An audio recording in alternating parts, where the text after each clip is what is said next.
Hi, I'm Grace Dawes, editor of Movement. We're here today at Move 2023. I'm joined by Stephanie Hagen, head of content at Vulog. How's your Move 2023 experience been so far today, Stephanie? Yeah, it's going really well. You know, Move is really the event that gathers the mobility ecosystem together. And we've met so many people here as exhibitors from all different sectors across the ecosystem. So that's been really enriching for us. In addition, I've really enjoyed the conferences. I've learned a lot of great thought leadership. So all in all, a really, really good day so far. Great, I'm glad to hear it. And as a woman in mobility for a leading tech provider, how do you feel your leadership in and observation of mobility has developed since you began your career as a content producer?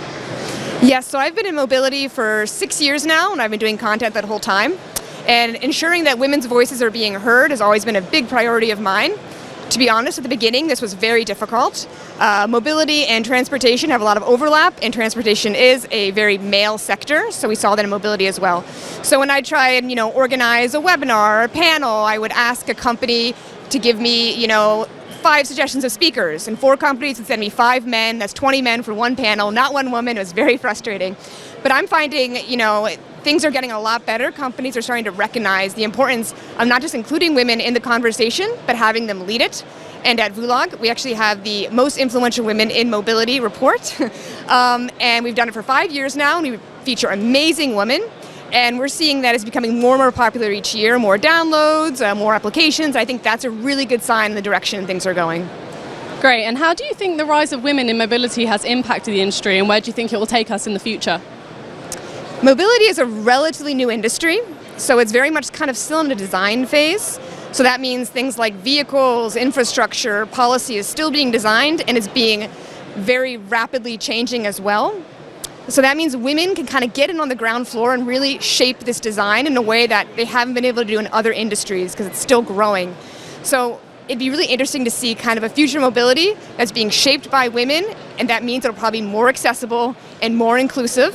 And I'm really excited to kind of see how it evolves with that. Great, I'm excited too. And lastly, everyone is making their Move pledge this year where they talk about the sustainability of their company in the coming year. Can you tell me a bit about what Vulog's is? Yeah, so sustainability is basically at the core of our mission as a shared mobility tech platform.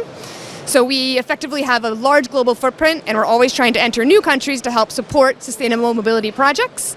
As we know, shared mobility is a really important solution, as I think one shared vehicle can replace up to 12 private vehicles. And at Vulog, we are also taking this one step further, because this is all very nice talk, but we have concrete evidence, because we do have a mobility showcase, which is our B2C car sharing service in Lyon. So we're operating our own car sharing service with the idea in mind of showing sort of how exactly shared mobility is reducing car ownership and trying to inspire other actors to get into the sustainable shared mobility ecosystem by showing them there is this demand and it's working, and it's doing what it promises to reduce private vehicle ownership. Amazing. Well, thank you so much for chatting with me today, and it's really great catching up with you. Yes, thank you so much.